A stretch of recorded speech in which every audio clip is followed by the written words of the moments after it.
বাংলাদেশের প্রথম নারী প্রধানমন্ত্রী বাংলাদেশ জাতীয়তাবাদী দলের সাবেক চেয়ারপারসন খালেদা জিয়ার নির্বাচনী ইতিহাসে একটি শব্দ কখনোই ঠাঁই পায়নি, পরাজয়। বাংলাদেশের সংসদীয় রাজনীতিতে তিনবার এই প্রধানমন্ত্রীর মতো এমন ধারাবাহিক সাফল্যের নজির আর কারোরই নেই।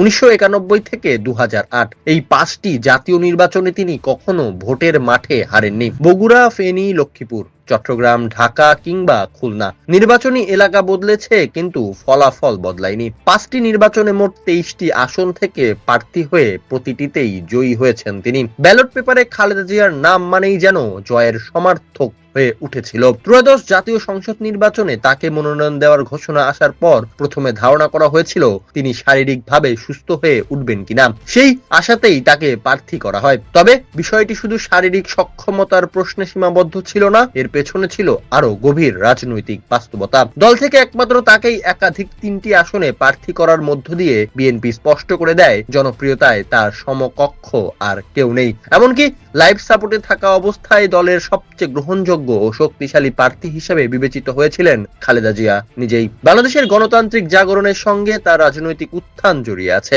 ১৯৯১ সালে সংসদীয় গণতন্ত্র পুনর্বহালের পর খালেদা জিয়া ও শেখ হাসিনা হয়ে ওঠেন জাতীয় রাজনীতির দুই মেরু। অন্তত ১.৫ দশক ধরে এই দুই নেত্রীর দ্বন্দ্ব নীতি নির্ধারণ থেকে শুরু করে জাতীয় রাজনীতির চরিত্র নির্ধারণে গভীর প্রভাব ফেলে। দীর্ঘ সময় বাংলাদেশের রাজনীতি আবর্তিত হয়েছে এই দুই নারীর প্রতিদ্বন্দ্বিতাকে কেন্দ্র করেই। ১৯৯১ সালে খালেদা জিয়া ৫টি আসন থেকে প্রতিদ্বন্দ্বিতা করে ৫টিতেই জয়ী হন। ১৯৯৬ সালে প্রথম জাতীয় নির্বাচনে যা বিরোধী দলগুলোর বর্জনের কারণে বিতর্কিত হয়ে ওঠে, তিনি আবারও ৫টি আসনে বিজয়ী হন। পরবর্তীতে বিএনপির জনপ্রিয়তা যখন নিম্নগামী এবং বিরোধীদের দাবির মুখে তত্ত্বাবধায়ক সরকার ব্যবস্থা মেনে নিতে হয়, তখন ১৯৯৬ সালে জুনে অনুষ্ঠিত নির্বাচনে তিনি ৫টি আসনেই জয় পান। ২০০১ সালেও এই বিজয় ধারা অব্যাহত থাকে। সে বছরেও ৫টি আসনে জয়ী হয়ে তিনি ক্ষমতায় ফেরেন। ২০০৮ সালে বিএনপি যখন মাত্র ৩০টি আসন পেয়ে ইতিহাসের সবচেয়ে বড় রাজনৈতিক পরাজয়ের মুখে পড়ে, তখনও খালেদা জিয়া ৩টি আসনে প্রার্থী হয়ে প্রতিটিতেই জয়ী হন। দল চারদিকে ভেঙে পড়লেও তিনি নিজ অবস্থান ধরে রাখেন।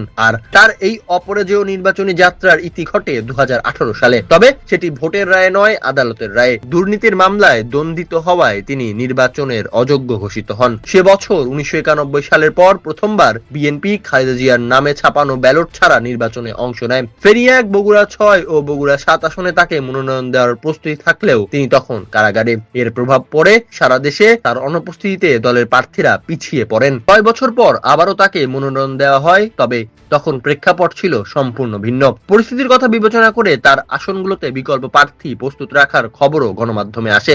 এবার তার পুত্র নেমেছেন নির্বাচনে। ত্রয়োদশ জাতীয় সংসদ নির্বাচনে তিনি লড়বেন বিএনপির কাণ্ডারি হয়ে। এখন দেখার অপেক্ষা নিজের প্রথম নির্বাচনে মায়ের মতো তিনি জয়লাভ করতে পারেন কিনা, বজায় রাখতে পারেন কিনা তার পরিবারের জয়রথ।